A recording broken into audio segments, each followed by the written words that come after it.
Yo, my peoples, what's up? Welcome to the One Stop Co-op Shop. Jason here today with a preview for Inferno. This one's a strategy game on the heavier side for 1 to 4 players.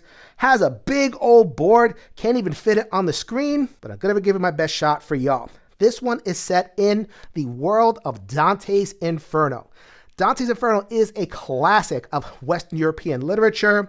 It depicts Dante Alighieri's journey down the circle of hell. In fact, there's Dante chilling out over there, that meeple right on the outside. However, you are not playing Dante. You are playing a Florentine noble family. Your job in this game is not to avoid sin, it is to embrace sin. Build your infamy with acts such as stealing from the market, making corrupt bargains with local potentates, and also guiding the souls of the damned to their final resting place in hell. This one comes with a significant content warning. If you are someone who is not comfortable playing with games that have Christian themes, especially difficult ones like hell and sinfulness, then this is not the game for you. However, Inferno is an explicit conversation and dialogue with its original source material. Dante's Inferno deals with these themes, and there is a lot to learn. It is still taught in literature classes and also religion classes. It is incumbent upon any game that treats these themes to do so with respect to its original source material, and I believe that Inferno does so. Ultimately, the best outcome is to enjoy the strategy of the game and also become curious about the source material. Reading more books is never a bad thing. For the game, this one is on crowdfunding as I record this. Check the link in the show notes below. I'm not going to go through a full playthrough as this is a prototype. There is still some development happening. I will go through the basic rules, talk about the soul a little bit. Hopefully that gives you enough information to see if this is worth your backing dollar. So let's get to the preview after some channel announcements. We are the One Stop Co-op Shop, a gaming empire, and your one stop for solo and cooperative gaming goodness.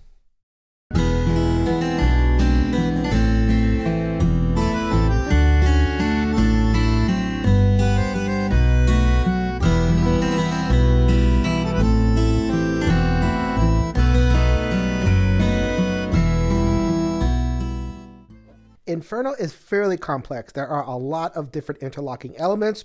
So let's begin with the personal player resources. As I said, you are playing a Florentine family, and here are your workers. Ultimately, this is a worker placement paradigm. Over the course of the game, you're going to get these improved workers. I'll talk about that in a little bit. These are some scoring markers that'll come in along the way. You have some storage. You'll be able to build this tower with these pieces and store more stuff and, yes, more of your workers. In terms of setup, everyone is going to get an initial family card. There are a few that will be dealt out that will give you your starting currencies. There are 2 different currencies, a setup for your workers, and a number of favorite cards that'll come into play a little bit later. For this particular setup, I have a building already built with a worker set aside. Different layouts are going to have different permutations. Here is the city of Florence. As you see, there are 8 worker placement spots laid out. These are modular. They'll change from the game to game.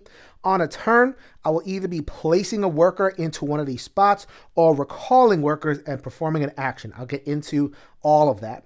Here are basic spots. I don't have any prerequisites. Here are some specialist spots. I'll get into how we access those. But in order to even get there in the first place, there is one special aspect to the game. Let's talk about that first. And so this is the heart of the game. You cannot just place your nobles anywhere. You have to coordinate that with the movement of one of these souls further and further down the circles of hell.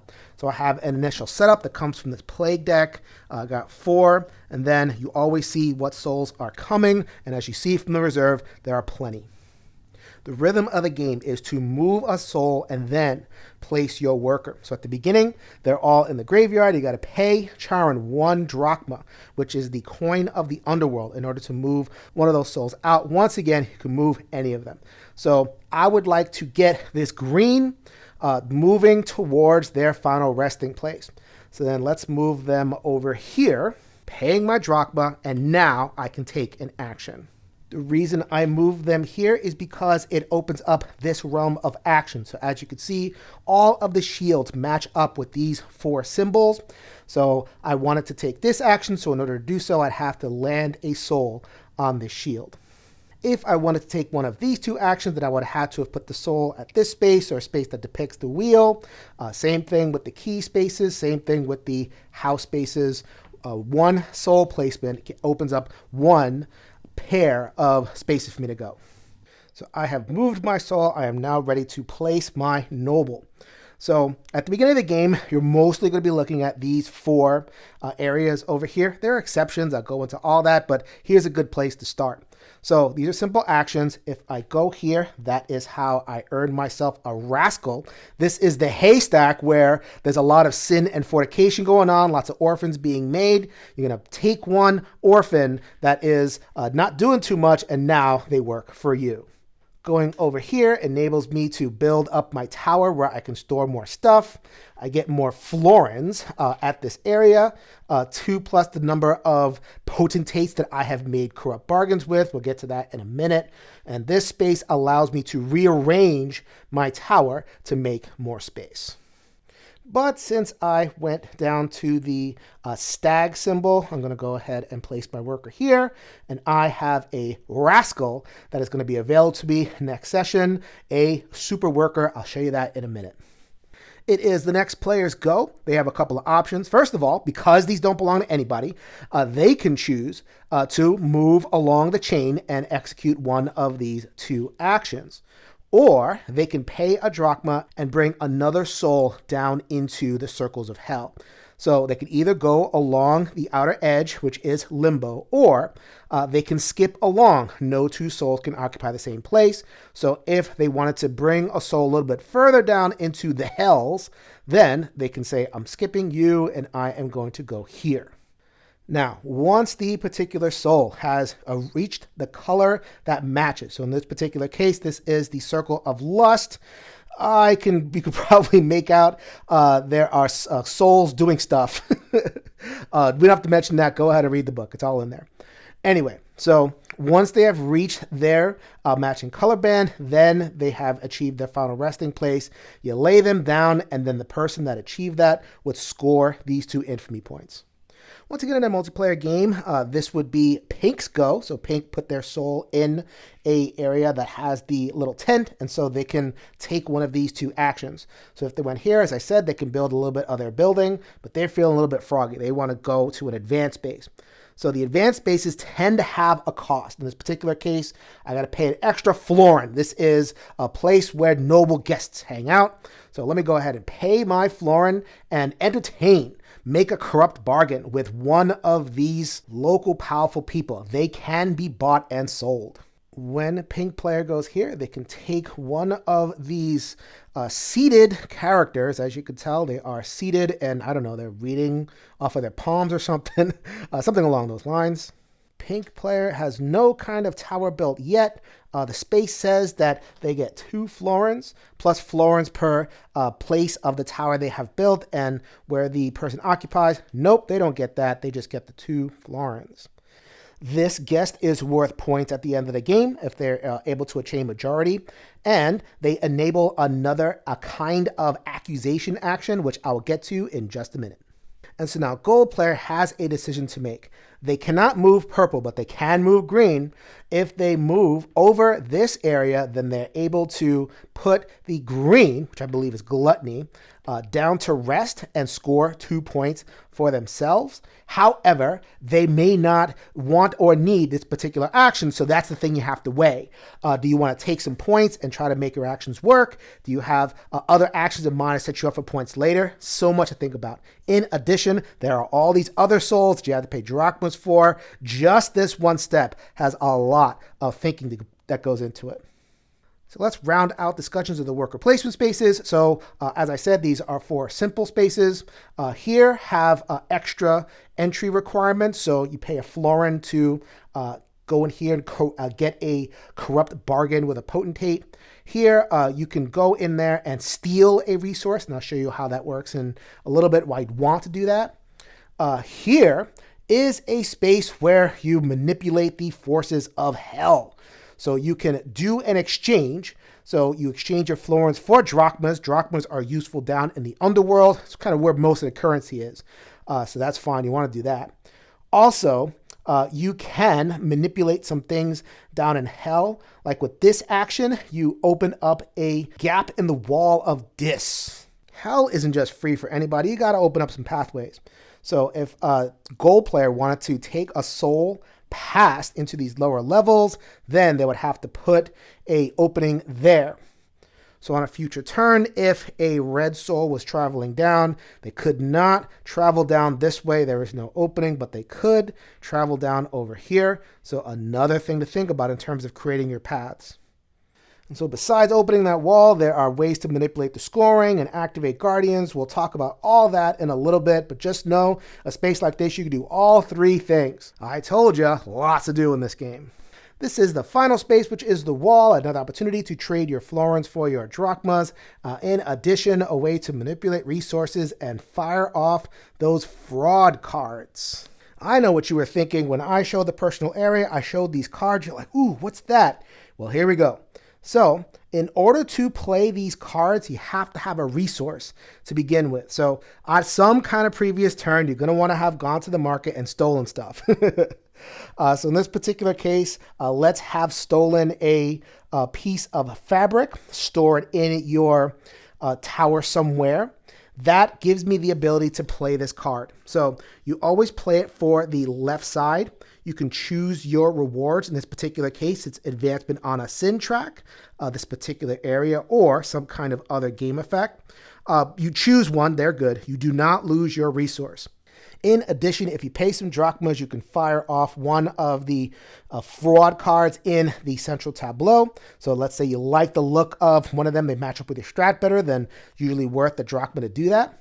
Either way, get the immediate effect, and then you tuck the card in to the side over here, which means some kind of endgame bonus. So card play is a part of your strategy. Sometimes you're going to want to play for an effect, but you might not have the optimal endgame, or the opposite, or you might not want the effect, but you really want the endgame condition. When things come together, you have both of them. So the cards are yet another field for things to think about. So I've advanced the game state a little bit, got some more workers out there. It is time to demonstrate the accused step.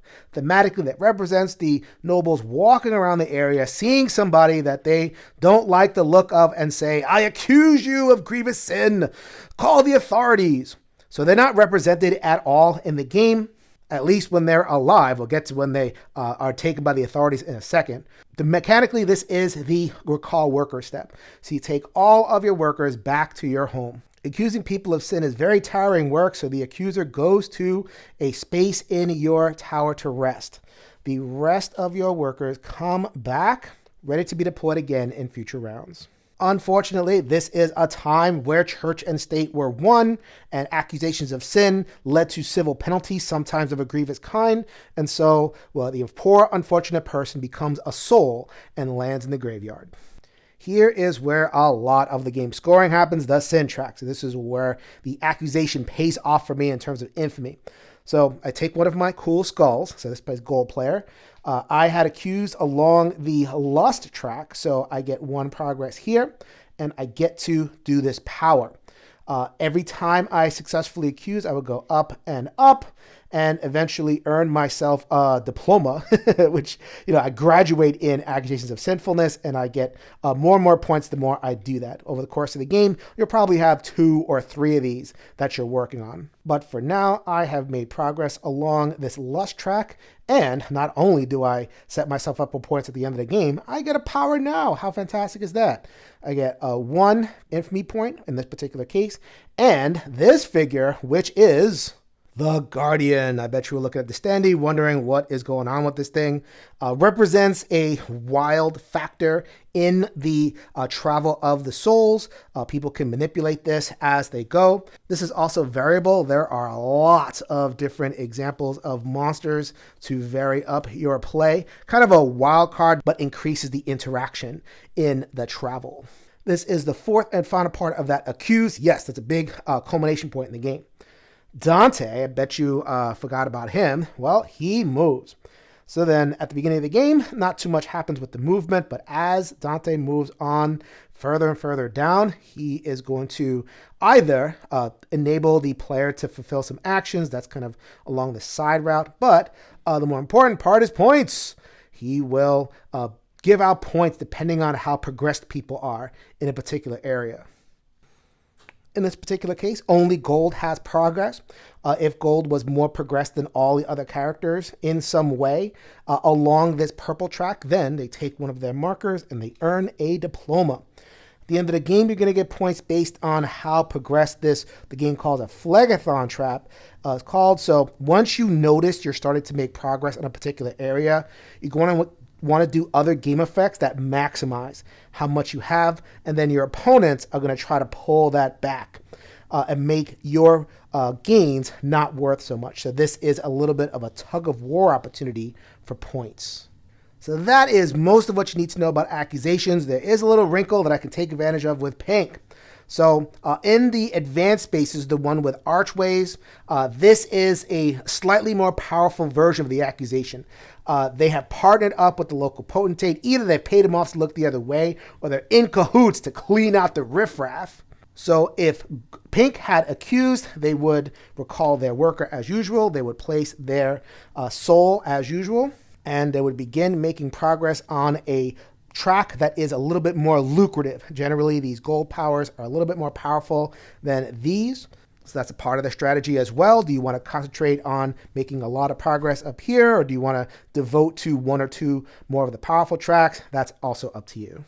And so that is the overall rhythm of the game. You are going to progress one of the souls and then do a Florence action, either place a family member in a space or recall the family members in that accused step.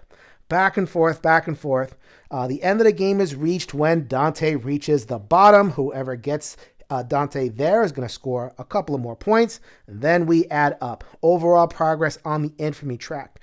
Progress on the sin track. Points for cards. Achievements for personal goals like who built the tallest tower, who has the most florins, etc. So there's lots of different pathways for points, but at the end of the day, the most points is the most infamous and the winner of Inferno. So I know what you're saying. Jason's is a one-stop co-op shop. Where is the solo? Yes, this game has a solo. So it does not have, at least at the time of this recording, a system of active AI oppositions, whether it's an automa deck or some kind of flowchart or anything. Instead, you're playing the game, and there is enough resource constraint in order to have that feel like a satisfying experience.